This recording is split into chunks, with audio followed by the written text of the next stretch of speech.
اس پہ تحقیق اور ریسرچ کی بہت زیادہ ضرورت ہے. وہ داعش جس کا تعلق عراق سے ہے یا شام سے ہے وہ اور داعش ہے. جو داعش یہاں کی ہے اس میں اور ٹی ٹی پی میں کوئی فرق نہیں.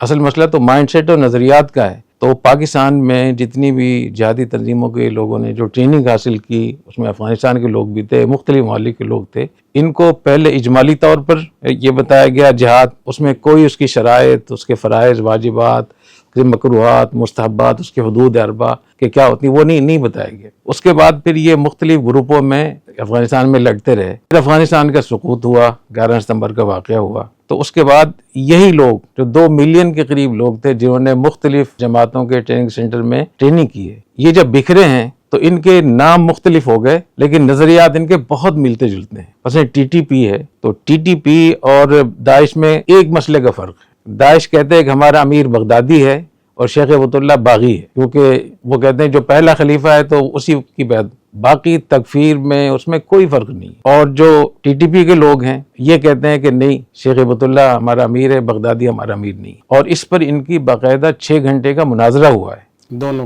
دونوں کا.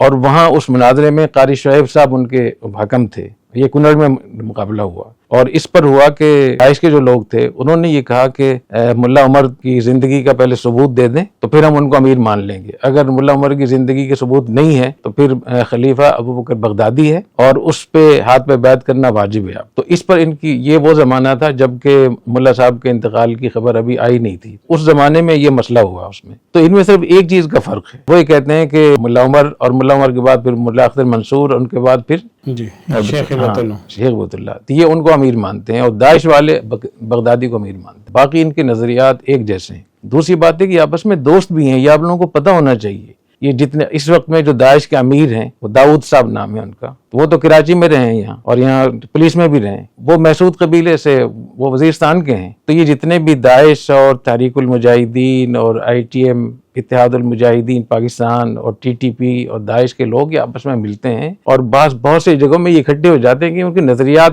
نیچے ایک ہی ہیں, اوپر کے مسئلے میں تھوڑا اختلاف ہوتا ہے. پھر آگے جو افغانستان میں طالبان کے جو حضرات ہیں ان میں بھی اس وقت جو برسر اقتدار ہیں ان میں بڑی تعداد, خاص طور پہ جو قندھار کا گروپ ہے اور جو خوست والے جو آگے لوگ ہیں, ان میں بھی خیالات ان کے یہی ہیں جو ٹی ٹی پی کے خیالات ہیں یا داعش کے خیالات ہیں. اس لیے اس پہ کسی کو کوئی تعجب نہیں ہونا چاہیے کہ یہ جو 4-5 گروپ ہیں, جماعت الاحرار ہے, ٹی ٹی پی ہے, اتحاد المجاہدین ہے, داعش ہے یا اور اس قسم کے اور بھی کچھ گروپ ہیں, یہ ایک دوسرے کے ساتھ مل کر بھی کارروائیاں کر سکتے ہیں, ایک دوسرے کے خلاف بھی کارروائیاں کر سکتے ہیں. تو اس میں اتنا بڑا مسئلہ نہیں ہے. اور جو ان کے نظریات ہیں ان کی سرحدیں آپس میں اتنی مکس ہیں کہ آپ خط کھینچ کے نہیں بتا سکتے کہ یہاں ٹی ٹی پی شروع ہو گیا ہے, یہاں داعش شروع ہو گیا ہے, یہاں ٹی ٹی اور افغان طالبان شروع ہو گئے. تو افغان طالبان میں بھی جو قندھار کا جو مرکز ہے وہاں بڑی تعداد میں جو ذمہ دار لوگ ہیں ان کے نظریات وہ تکفیر کے ہیں اور خوارج کے نظریات ہیں. اس لیے وہ افغانستان کی سرزمین کو استعمال بھی کر سکتے ہیں, استعمال کر رہے ہیں وہ. تو اگر کنڑ میں اگر داعش ہے اور سب کو پتہ ہے داعش ہے تو اس کے خلاف فیصلہ کن کارروائی کیوں نہیں کر رہے؟